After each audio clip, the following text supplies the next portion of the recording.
Texans feeling themselves, but life without Nico Collins could be inevitable. DeMeco Ryans spoke yesterday to the media. Myself, Cody, Stoots, S&L. We were on hand for DeMeco's press conference. This is what he had to say about the best receiver in the NFL statistically up to this point. Nico, he's in good spirits. Of course, with the hamstring, it takes a couple weeks for a hamstring, so we'll evaluate that, on a week-to-week basis to see when we can get him back. All right, so there you go.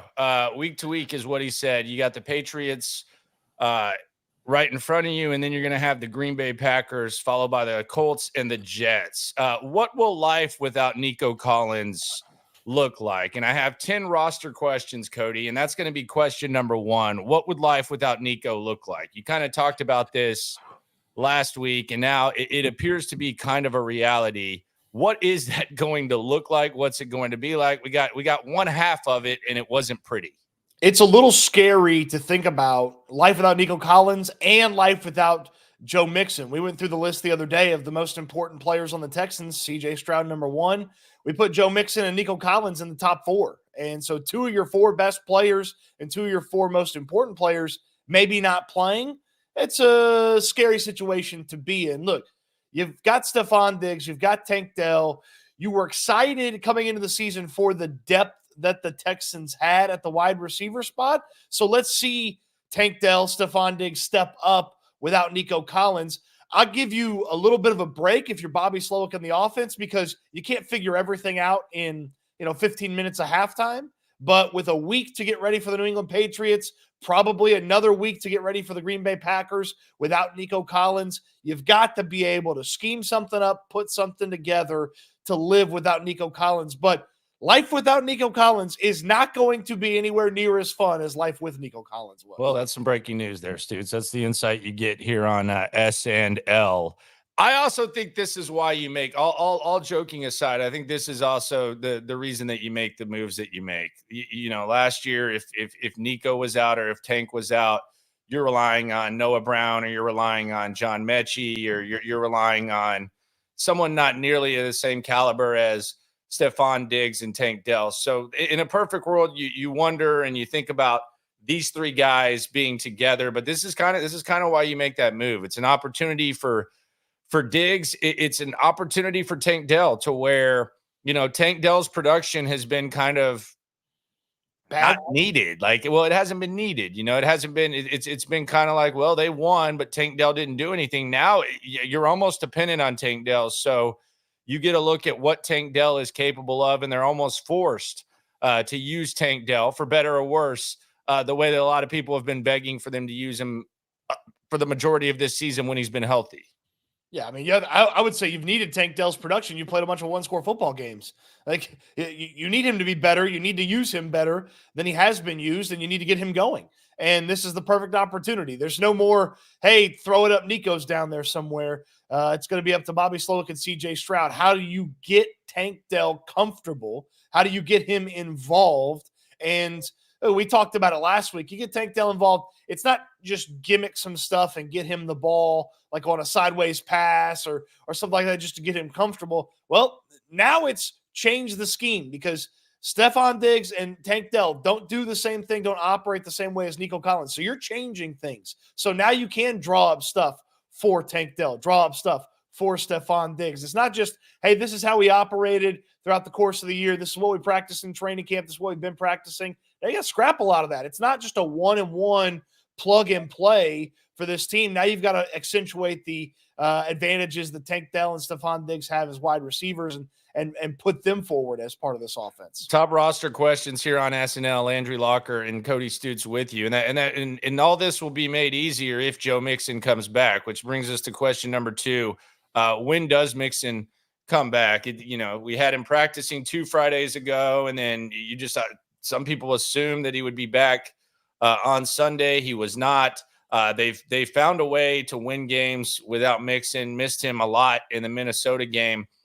I don't know when Mixon comes back. I would say that it seems like Green Bay would be the area. It could be tomorrow or it could be Green Bay is where I'm putting it with when I think Mixon comes back. But I think he's relatively close. I don't know, like, and this might be dangerous territory, but I don't know how much of a hurry they're in right now with Mixon, given the start that they've had and given how dependent they are on him. Like, you really, really need Joe Mixon, but because of that, on one hand, you can say, well, we got to get this guy back on the field because there's no resemblance of a run game without him. But on the other side, it's okay if we rush him back and then all of a sudden this gets re-aggravated, then all of a sudden we're not only in the same situation that we were in before when we were, by the way, finding ways to win games, but now it might be even worse. It's kind of it's kind of something that they're going to have to figure out. The way DeMeco Ryans talked about Joe Mixon, it didn't give me overwhelming confidence. He's back this week against the New England Patriots.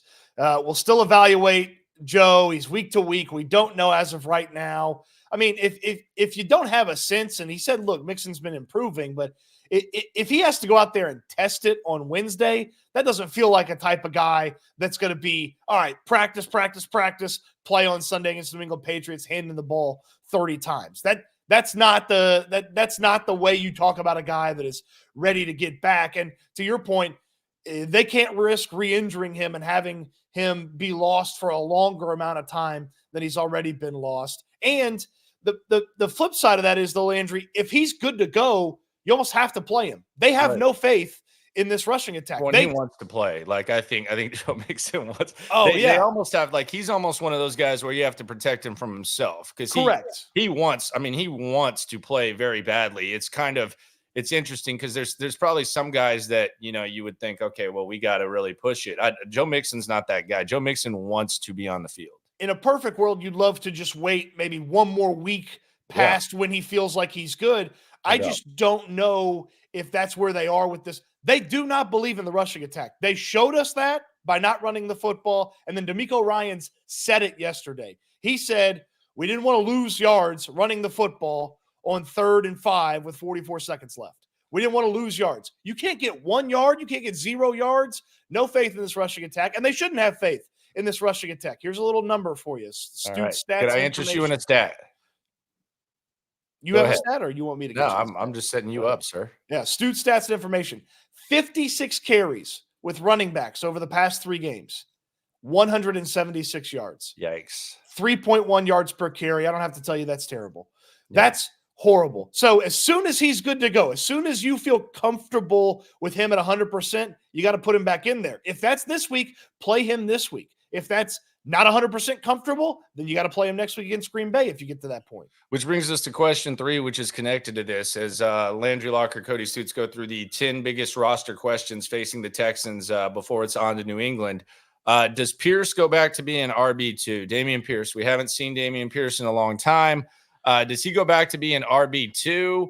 Is it Cam Akers? What are we doing? Like, the one thing we do know is that Dare Ogunbowale's roster spot is safe. Like, he's not, there's no scenario where Dare Ogunbowale is not active on this roster. So does that mean that Cam Akers goes back to being inactive? Do they have Dameon Pierce inactive? What happens at RB2? I think it's an interesting question. Akers does appear to have, like, flashes where he runs the ball somewhat effectively, but there's also the runs where he's losing a couple of yards. And I don't know if there's, like, some sort of meaning to that. I don't know how they feel about it, but the Dameon Pierce thing is interesting. Does he go back to be an RB2 when he's healthy, which I think is going to be pretty damn soon, very soon? Did you feel like the Dare Ogunbowale start and focusing on him was more about they just had added confidence in Dare Ogunbowale, or they had lost confidence in Cam Akers?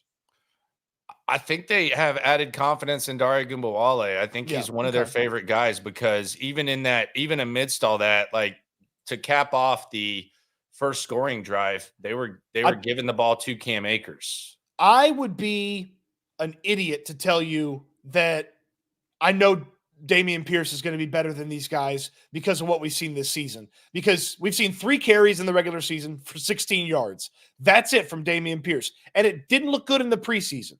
So I'd be an idiot to tell you, yeah, absolutely, he's the guy. He's going to fix some of the stuff. But it's been so bad, I'm interested to see what he's got.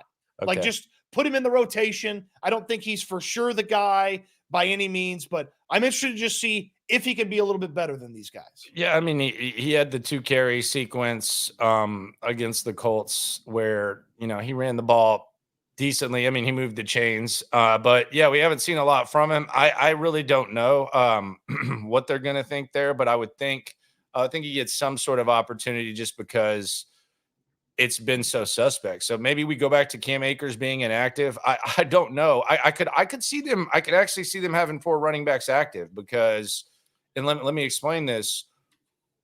I think Akers adds an element that Pierce doesn't necessarily add. I think if they needed someone to have carry the heavy load between Pierce and Akers, I think they would probably feel more comfortable with Akers. And let's be honest, Steven Sims, we'll get to him in a second as we go through the 10 roster spots. He was taking up a roster spot and he didn't do crap. So if you can find some sort of justification to put an extra running back on the roster, maybe you do. I really don't know.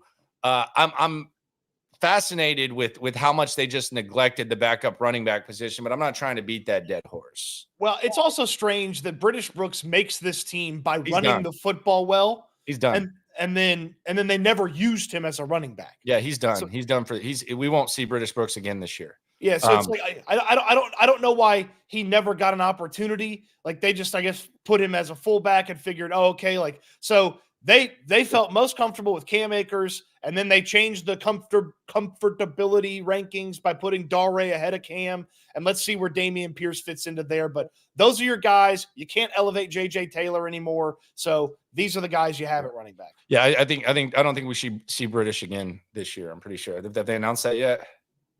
They have not announced that yet. Well, maybe they will. I don't know. I wouldn't bet on it. Is he going to Willis Reed out of the locker room this week? No, I don't believe that. He might street clothes out of there. But no, I don't anticipate seeing British Brooks again. Just a guess. Question 4, how does Autry fit in? I mean, this is a guy that they loved. And the defense has had trouble getting to the quarterback. And I don't want to say, I think these defensive tackles have done fine filling in, but there's not a lot of dynamic pass rushing abilities. You have a guy who's had double-digit sacks, a guy who they talk about better than they've talked about. How does he fit in? I think this is the most intriguing thing in the world, or intriguing question of all, because this defense has been pretty effing good. When you look at those Josh Allen stats, I know you could say he didn't have weapons, but 9 of 30 for 130 yards is bananas for a quarterback that good. And you sprinkle in the fact that the guy that they perhaps liked at least as much as anyone that they brought in is going to be on the D line. If he is what they think he is, this is exciting. And it's almost like a blessing in disguise, assuming that he's going to be what it was, because you're looking at being a 4-2 at worst, 5-1 football team. And it's basically like a trade deadline move. It's basically like a trade deadline move where you bring in a guy who's going to, he hasn't taken any beatings or anything. His body's going to be fresh, and you just sprinkle him into that D line. I'm intrigued by this. I want to see what this looks like. I would wager he's probably going to be a better player than anybody that gets traded at the trade deadline. And by a pretty decent margin as well. So it's a nice addition. It's, there's a little roster management to get him in there, but it's very clear how you use him and how you put, you can see the role easily, how he fits in there. And that defensive line, which already is playing pretty well, and is the engine of, the top pressure team in the league. You're going to get Autry back probably next week. Kurt Heinisch is close to returning. They're starting to get even more whole than they already have been. And that just bodes well for the long-term high floor, higher ceiling of this defensive line. 28.5 sacks in the last 3 seasons. He's coming off a career high 11.5. And he's not going to be asked to do as much. He could kind of be like a spot situation where he's out there in pass rush downs. So I'm very intrigued by this. How does he fit in? I think he's going to fit in. It's just a matter of what do they do? How creative do they get? Q5, question 5, as we go through the Texans' biggest roster questions. How hurt is Jimmy Ward? I don't think we see Jimmy Ward for a while either. Groin. It feels like that's a lingering injury. too. Yeah, I don't think we see Jimmy Ward anytime soon. So we're going to see some Kalen Bullock, and we're going to see the Eric Murray Petrie juggling that we've seen thus far. It's kind of a damn shame for Jimmy Ward. That contract extension was weird as hell. I didn't really get why they did that, but they did do that. They added an extra year, which good for him. But Jimmy Ward's basically just having to sit there and watch someone take his job in Kalen Bullock. So we're gonna have to see what's up with Jimmy Ward. Do we see Jimmy Ward return later in the season or what? But I anticipate that this is going to be not a short-term injury with Jimmy Ward. Not positive, but I would think that we don't see him for at least a few weeks. I mean, the guy played a handful of snaps, got hurt, and then came back in and got hurt again. Like Father Time has not been kind to him. It's caught up to him. The durability's not there. And if he's not back for a few weeks, that's fine. The contract extension looks more and more peculiar each week that goes on this season, though. Yeah, 100,000%. Question six. All right, since we're at the midway of the 10 questions. Yes. We'll talk about the Jets firing Saleh at the end. Yes, we'll get to the breaking news because that impacts the Houston Texans. We always localize it. We're live for a reason. Yes. We're live for a reason. So you will get immediate reaction to the Robert Saleh. Robert Saleh has been fired. Will he be on the Texans staff next year? 713. Next year, he might be a defensive assistant in 2 weeks. So yes, we will get to that. I promise we will get to that. I see that in the chat. We will talk about it. But Landry's got roster questions for you. Question 6: Can Townsen punt like this and stay? I mean, look, I know that sounds crazy, but if we get 5 more weeks of Tommy Townsen being one of the worst punters in the league, like, is he going to be able to stay? I would say yes. It's not the most expensive contract in the world if you want to get out of it, though. I believe he's going to be a little bit better. Just the body of work shows you he can be better. So I believe he's going to be a little bit better. And I know Frank Ross on Thursday. Body of work in the damn practice, dude. Like, yeah. Like he's been awesome in his career, and he was even better in practice. And like, he has not played like he's practiced for a few weeks now. So you just hope that the worm turns for him and he sticks around. If he continues to be as inconsistent as he's been, they have to have a serious conversation about what they're doing and adjust maybe the way that they operate. But if he stays punting the way he's been punting, they're not going to have one of the best special teams units like they have the past couple of seasons. Yeah, there's no doubt about it. I mean, it's a small thing right now, but the way that he's punted could easily have could cost you games. Like it can easily cost you games. Like I know that we naturally, like, we look at punters and we look at kickers and we're like, oh, these guys. No, like but it can cost you games if he continues to punt like this. He can't do this. No, it's got to be better. He's got to give them a better chance to flip the field and get out of precarious positions that the lack of a rushing attack is going to put them in. And oh, by the way, now you don't have Nico Collins, so now you're not as explosive. So hidden yards from special teams become even more important. Question 7: Will Okudah return? He appears to be on the right track to returning sometime this year. I don't know what his timeline is. He doesn't look like a guy who's done for the year. He's working out on the side, like he was doing the side workouts that Heinisch was doing before Heinisch returned. So, and he's on IR. You could return him. They've already used they'll use 2 IR returns. So Harris and Heinisch. Okudah would be a third. I think he gets 6. They got close to they got to the number last year, 6 or 8, but they got to the number last year. And it was a little iffy there towards the back end of the season. Like, are they going to be able to bring Kaimi back? But I believe Okudah will be back. They could use the depth just to give. I'm not saying I want to see him on the field, but man, just give Lassiter or Stingley a breather every now and then. Question 8: Is Steven Sims done? No matter what. In other words, if Robert Woods misses a game, are they that done with Steven Sims? Do we not see Steven Sims return under anything? We don't have to give this a lot of thought. It's a simple yes or no. Like, if let's say Robert Woods has the flu, Is Steven Sims going to return punts, or are we done with Steven Sims? Then Woods better get sick today and not practice tomorrow, because Sims's roster spot is necessary very soon with the return of Autry on the way next week, and Kurt Heinish's impending return. So Sims's roster spot is needed very soon. I asked DeMeco Ryans yesterday about the next question, and Robert Saleh has been fired. We'll react to that breaking news. We'll localize that breaking news in a second. But first, let's hear what DeMeco had to say about Christian Harris.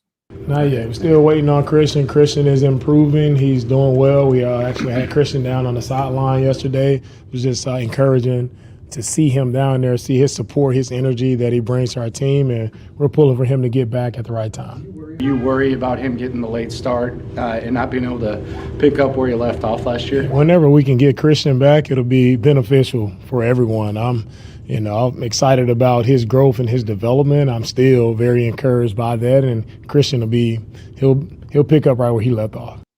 All right, there you go. So he feels confident that he'll pick up where he left off. I do wonder what it looks like, and I think it's not necessarily just about rust or anything like that. I mean, the way in which they've been playing defense and the way they've been using Jalen Petrie and the way they've been really using two linebackers and two corners for the most part. Just how does he fit in? I almost think they make him fit into what they've been doing. Sure. And maybe we see a few more elements of like some three linebackers, but with the way you're playing defense right now, and I'm not saying this is like sustainable for over the course of a season, you're not going to hold like elite quarterbacks to what you held Josh Allen to, but it would be, I don't think Christian Harris is the type of guy where you just completely wipe your hands of what you've been doing so far on defense. So I'm actually really intrigued to see what they do and how they put those puzzle pieces together and what he looks like when he comes back from this long absence. He's definitely not good enough to change the way you've been playing defense, but he's good enough to help you in some way, shape, or form the way that you are playing right now. And again, maybe it's just a breather for Henry To'o or Azeez Al-Shire because of how much they've been playing, and that lets you continue to do what you have been doing as a defense with just the two linebackers, and he's just in there to kind of give them a rest every now and then. Yeah, no doubt. Or Henry's there to give him a rest, or whatever they want to do. I got pretty good faith in him right now.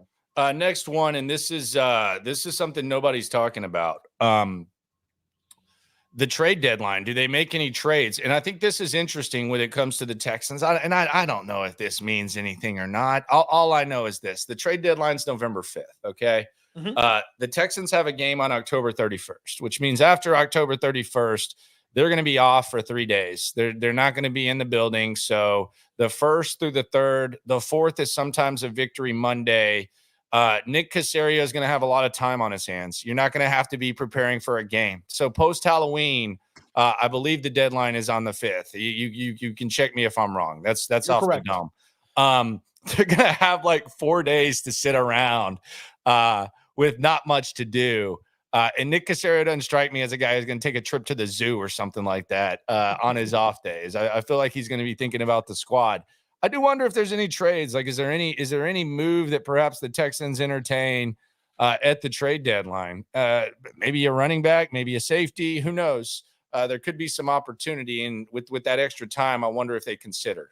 I would say yes. You need to consider it, and I don't know exactly financially what you want to commit to a trade, or if you only focus on certain guys and certain monetary levels, because I think the money's been an issue sometimes in trades and moving stuff around for Caserio. I think that's what kind of hurt the Brandon Cooks deal to the Cowboys. He couldn't move the money around to get it going. So sometimes you need teams to help you out a little bit, and you need some more teams to bottom out and suck.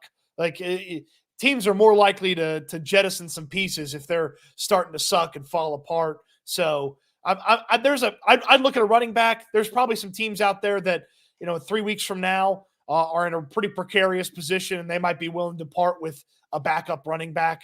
I think about New Orleans last night. I watched them. They start falling apart. And Jamal Williams, okay, add him to the equation.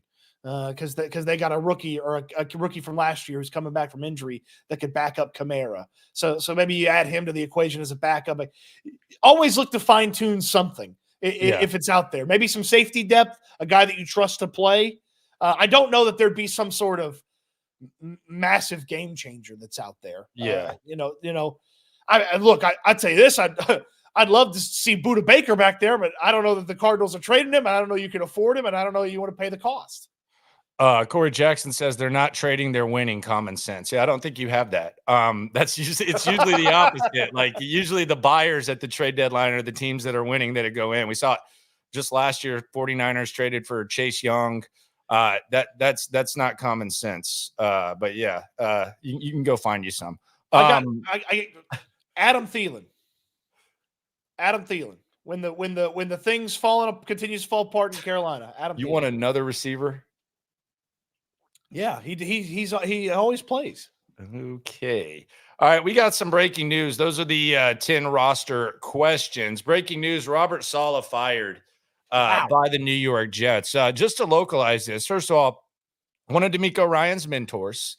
The Jets found themselves in a really interesting position. So the Texans could have been in this position if you think about it, because the Deshaun Watson trade and Deshaun Watson wanting to be traded came like shortly before the draft, in which the Jets ended up taking Zach Wilson. The Texans were not able to get into that draft and draft a quarterback because Deshaun Watson was untradeable at the time as a result of the off-field stuff. So as a result, the Jets could have been one of those teams that would have been interested in Deshaun Watson, and Deshaun Watson's team was saying they were interested in the Jets. I saw Brian Burney talking to Craig Carton at that time and stuff, and there was kind of that like big city type of desire for Deshaun Watson. But the Jets ended up taking Zach Wilson. They sold their soul for Aaron Rodgers, and now the Jets have fired Robert Saleh. And oh, by the way, the Jets and Texans face off in a little over 3 weeks, 23 days to be exact. So from that perspective, the Jets, I don't know if they're going to go on like some sort of magical run, but it kind of feels like, the Jets were kind of at least pretending they were in that tier with the Texans. You might be able to knock them off relatively early. And this is what happens sometimes when you sell your soul for a quarterback. This to me felt like Robert Saleh no longer was on board with the Aaron Rodgers experiment. And he bowed up at Rodgers running that team, and Rodgers made the call to get rid of him. Because, their defense has had some pretty nice moments over the course of this season, and the offense sucks. Like, the offense sucking is not Robert Saleh's fault. Like, that's I know they've had some slow starts to games, but they've had slow starts to games on offense, not defense. So Aaron Rodgers got a coach fired. I hope he's happy. I hope he likes his buddy Nathaniel Hackett calling plays for him. And they didn't make Hackett the interim guy, by the way. No, they made he's not getting the gig. Jeff Ulbrich. Who the hell's that? Good question. But yeah, so this is going to fall apart for the Jets. They fired this coach. They're not going to keep any of this coaching staff, and Rodgers will probably retire. And it wouldn't shock me if he retired midseason, if he just called it quits and just bailed. All right. If that thing got bad enough, I could see him just calling it quits in the middle of the season. Has this happened today? Hey, Robert, it's DeMeco. How you doing? Hey, start off the news, man. Hey, just so you know, you always got a job with me if you want it, man. I got your back. You always got a job for me if you want it. If he's not in the building as a defensive analyst in 2 weeks for that Jets game, what are we doing? Now, I really wouldn't dismiss him being here. I wouldn't either. He could end up back in San Francisco. They don't seem to love life with Brandon Staley. Maybe he ends up back in San Francisco with Kyle. Go back to Old Faithful. You could absolutely sell me that Robert Saleh ends up as Kyle Shanahan's Steve Spagnuolo. That he ends up back there, and that defense only really works when Saleh's there. Who's his Patrick Mahomes? Well, they ain't got a Mahomes, but it's figuring out the defense would be important. Yeah, I think this is just interesting, and I think the way that I would most localize this, on top of I wonder what DeMeco and him are saying, is this could have it's a snowball effect of drafting a quarterback and it not working out, and they did so at the number 2 overall pick. And let's just be honest, if the Texans had that number 2 overall pick, they probably would have done something similar, whether it was Mac Jones, whether it was Trey Lance, whether it was Zach Wilson. Now, they still had an opportunity to get out of it, but they sold their soul with Aaron Rodgers. But this is just kind of where there's almost a blessing in disguise with Watson not being tradable before that draft. So that's just kind of where the Texans are at. You looked at the Jets as kind of maybe there's a threat. And oh, by the way, the Jets also got the Bills. The first game that this guy's going to coach is against the Buffalo Bills. I think it's Monday night. So there you go, right there. You're going to get to check that out with Aaron Rodgers. Well, and what he has to say. And I mean, just one more ripple effect, like, alternate reality. If Watson had been on board with sticking around, you maybe could have ended up with Robert Saleh as your coach if he'd stuck around. Now, obviously, when he's leaving, he's not. Well, Saleh wasn't coming here; he had better opportunities. Yeah, it wasn't a desirable job when he took the Jets gig. Yeah, but yes, there you go. Life comes at you fast. Wait, One of DeMeco Ryans' mentors. Life comes at you real fast. This is terrible by the Jets organization, but that's a poorly run organization. You wouldn't have fired him? I'd have fired the OC. Oh, well, you can't do that.